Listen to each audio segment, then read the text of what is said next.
on drawing our hot, yummy cup of cocoa for our still life today. I have a mug here with me, and what I want to talk to you about really quick is the shape of the mug. A coffee mug is actually in the shape of a cylinder. So if you remember those 3D forms like cubes and cones and rectangular prisms and cylinders, a coffee mug is a cylinder. So that's partly what we're going to be starting with today, is learning how to draw the shape of a cylinder, making it look like we can see the inside of the cup, and also drawing the handle, which is a curved shape, on the side of the cup. So this is my cool little coffee mug. I'm gonna sit in front of me while I draw. You could also get a coffee mug and have it sitting in front of you for your still life while you draw too. You're also gonna need a plain white sheet of paper, just like usual, and some type of a pencil, a marker, or a black crayon for outlining, and then we'll use crayons and markers later for coloring.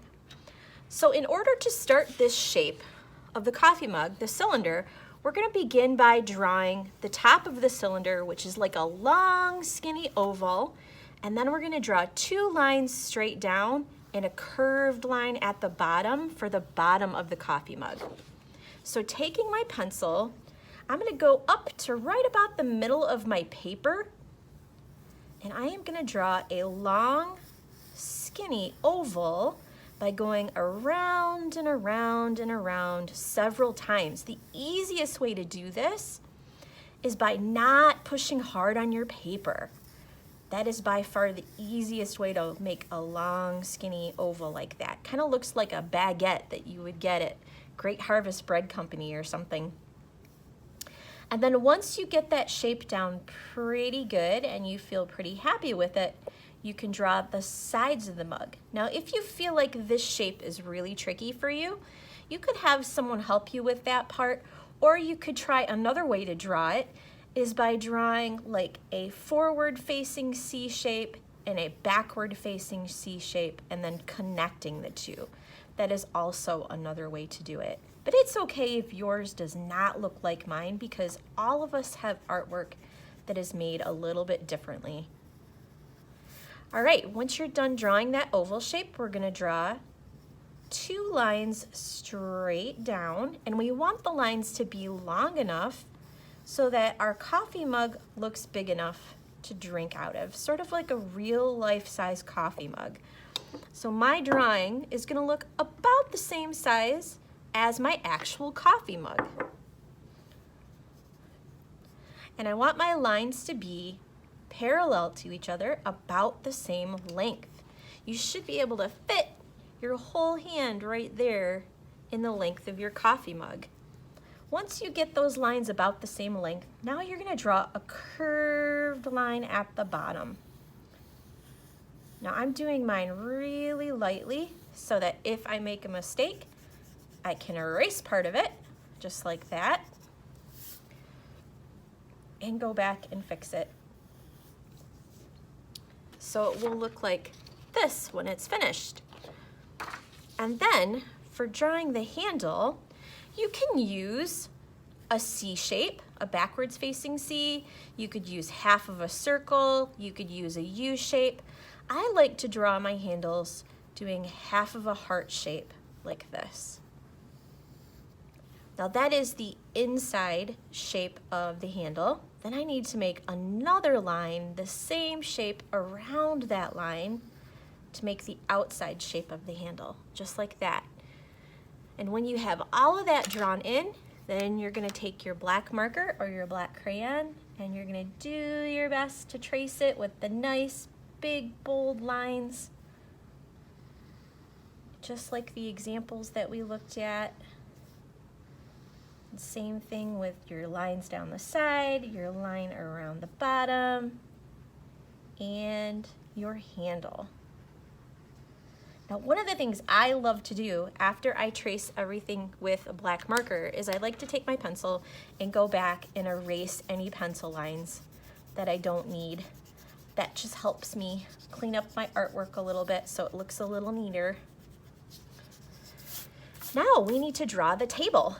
And the easiest way to show a table with this type of a still life is just to draw a line on one side of the coffee mug, about halfway through the coffee mug, coming out the other side in the same place. You want the line to go straight through without going through the middle of the coffee mug.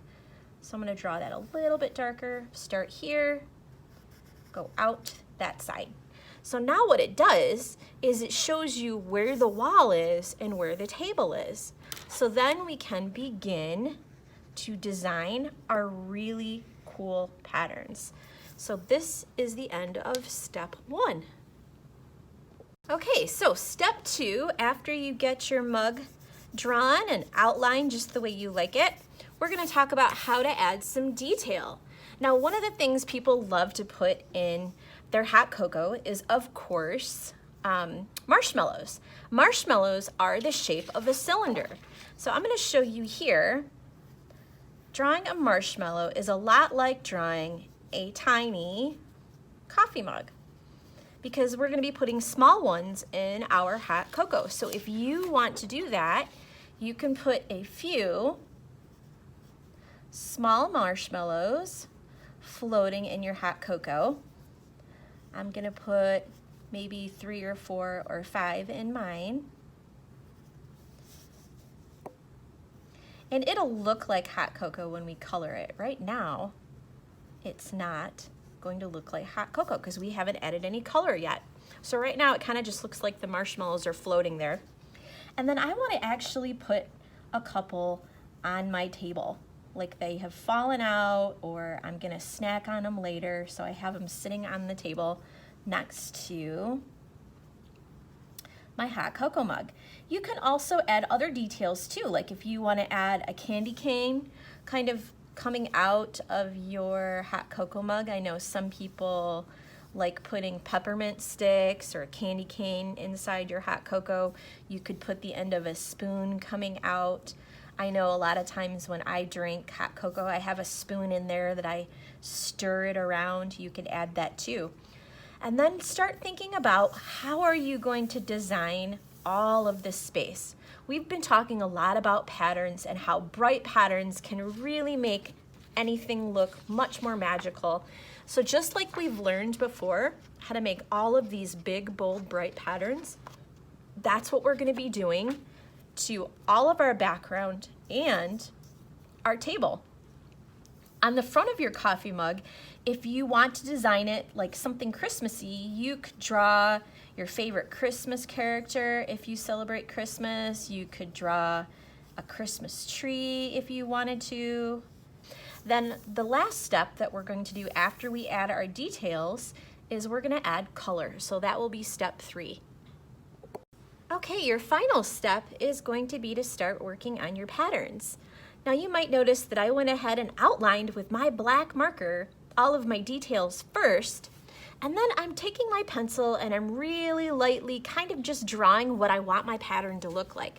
I decided that since I love polka dots so much, I want to do some big polka dots on my wall, and then down here on my table, I am going to do a checkerboard pattern with red and black because I love red and black checkerboard patterns. So while I'm doing this, you can start your drawing and you can watch me draw.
friends, before you finish your wonderful hot mug of cocoa still life, I want to make sure that you don't forget to color that cocoa nice chocolatey brown in the center of your cup.